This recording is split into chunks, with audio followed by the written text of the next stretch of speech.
Hello. Welcome back to another edition of the podcast. Don't know why I felt the need to sing that to you, but I did. So there we go. I'm in the spring phase of my cycle, so I feel light and airy and enjoying it before winter arrives. I went on a training course recently, and it was more of a taster of transactional analysis, which is really looking at the way that we transact, communicate, how we move through the world. Bloody loved it.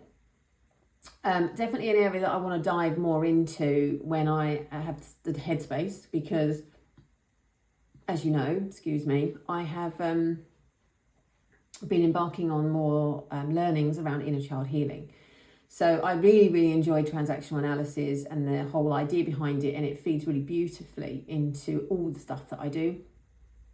But why I'm telling you about it today is because we learned this concept, or we kind of explored this concept of how we communicate, and if we're communicating from a place of child, from a place of parent, or from a place of adult. And there's three different types of communication there.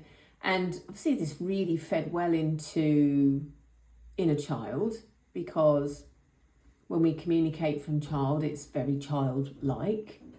And then we looked at parent, controlling parent, and also supportive parent, and then adult.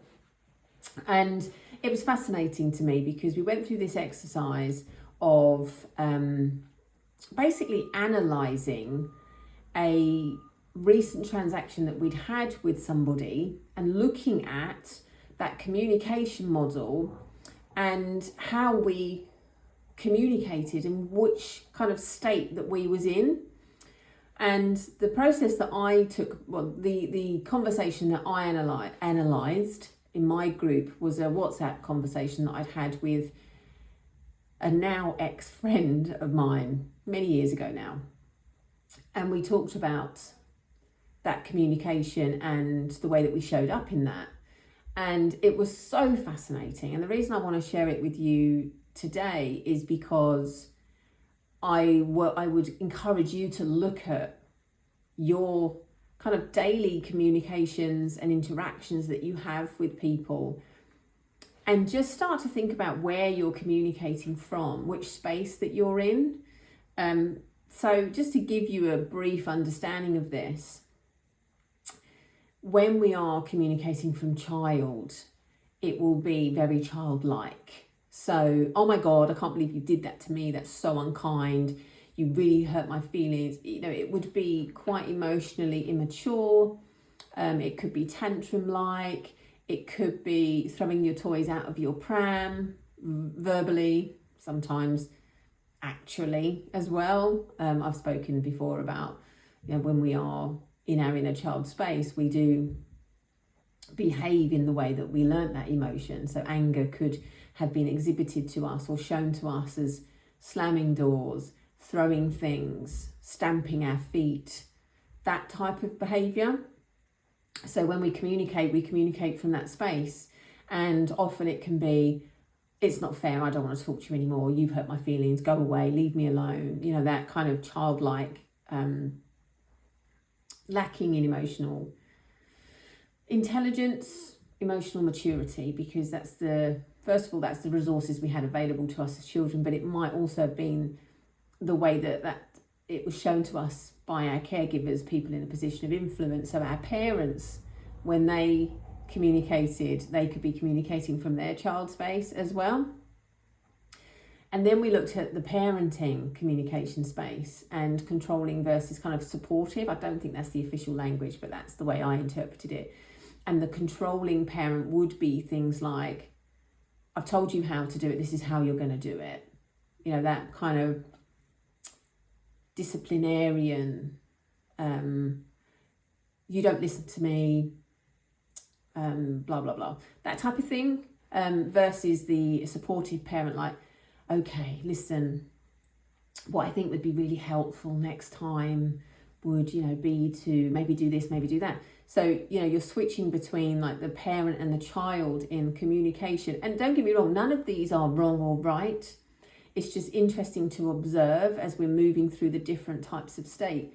And then we've got the adult who can come in and be subjective, who can come in and be more strategic sometimes. Like, okay, I understand what's going on here. That much more balanced, subjective. Yeah, that would be the word I would use.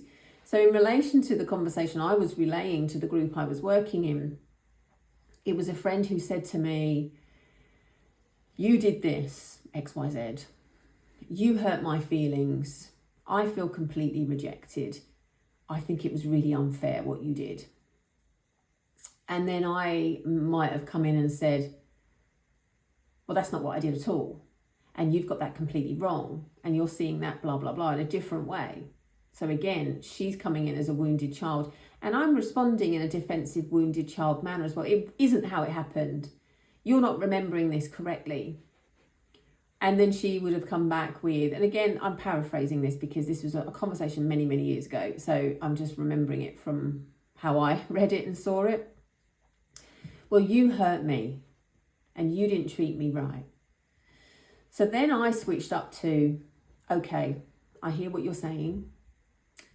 And I'm sorry if I caused you pain. I really am sorry if I caused you pain.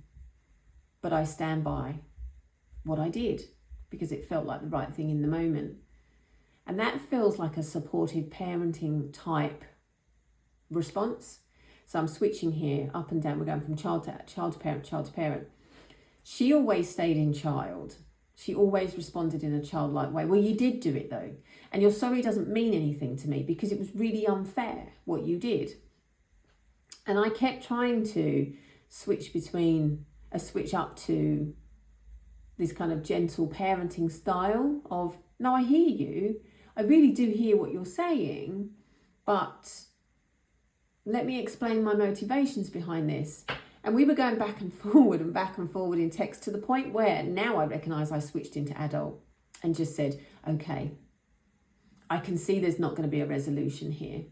I can understand that both sides of the argument, but there won't be a resolution here. So I think what we need to do is draw a line here and move ourselves forward. And the conversation continued with, okay, well, I knew you was going to walk away from me anyway, because everybody walks away from me. Again, switching into that child. And then I stayed in adult at that point and said, I'm going to terminate this conversation now. We're getting nowhere. I wish you well. And that's kind of how it went. And that was the last time we ever spoke. And it was only really when I did this sort of workshop that I started to understand this dynamic of how we communicate. And if we're communicating from child or adult, or we're communicating as an adult. And again, there's no right or wrong here. It's just how we all, and we can, in a whole conversation, we can switch between all three. It fascinated me. It absolutely fascinated me. And it's something that, as I'm deepening my learning around inner child healing and all of these sort of modalities where we can work with ourselves and we can start to kind of shed unhelpful layers that are keeping us very much in that childlike state, because there's nothing, when we talk about inner child healing, we're not saying it's all doom and gloom and trauma and difficult experiences. Actually, our inner child shows up all the time, but a lot of the time it's in joy and happiness and excitement as well. And I just found this workshop, extremely interesting. In order for me to consciously move through the world and consciously move through my communication, being aware of other people's maps of the world, understanding where they're coming from, understanding where they're communicating from, and not always lowering and coming down to that inner child myself. And when I do feel my inner child showing up and wanting to retaliate in that kind of emotionally immature way, that gives me stuff to think about myself. And why am I kicking out so much?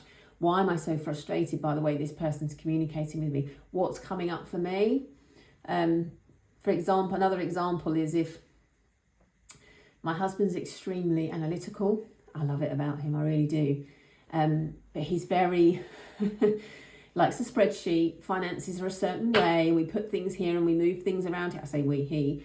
And my inner child doesn't always want to hear it, and she almost wants to put her fingers over her ears and go la la la la la la la la when he wants to talk about really serious financial matters like mortgages and interest on savings. And I love that he wants to plan for the future, because I'm very much right now in my present you only live once kind of state of mind, and that's probably because of the last 12 months being really quite tricky. But I'm very much about let's be here in the present and just live now. And he's like, yeah, I know, I hear you, Steph, but we do also have to plan in case we get really old and wrinkly and we need a pension and things like that.